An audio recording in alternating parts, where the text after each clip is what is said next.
Alright, hi, this is the intimate apparel response. One thing I found interesting in the play was the fact that Esther just said yes to marry George without even meeting him. He just contacted her through writing, and they were writing for a while, and he asked her to marry him, and she just said yes. So that was pretty weird. And I thought the living situation of the women, I didn't really understand. I thought that was kind of weird as well. I didn't know if they're just roommates or if they work together. Or I wasn't really sure about that. But some of the themes in the play, I would say one is people aren't always what they seem, and you shouldn't judge someone without really getting to know them. Because George, he seemed like such a good guy and caring, and like he really loved Esther in his writing. But then you find out that he's really not a good guy, and he was paying someone to write the letters for him. I thought another theme in the play was like gender roles, I suppose, in society.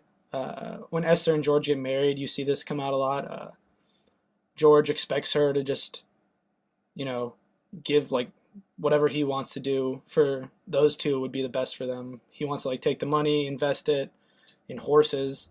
Another example of this would be when Mrs. Van Buren, she feels a pressure from her husband. She feels kind of like a loser because she can't have kids.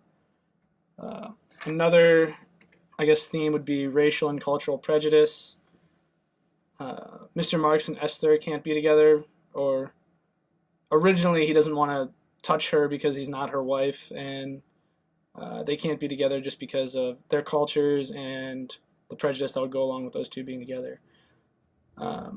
And I think this kind of reinforces and reinvents the idea of prejudice towards African Americans, because it shows that they were second class citizens, but they all had jobs, and they were able to do like normal things, go to the bar and drink, but they couldn't really get very good jobs because they didn't all have very good education. At least that's what it seemed like from the African Americans in this play. And I think stereotypes are still around today as how much like social rights and equality there is today. There are still stereotypes that go along with everything and not just race. I feel like people will always associate African Americans and Mexicans with gang violence, but they don't really think about like fraternities are really stereotyped against, kind of just really like frat bros.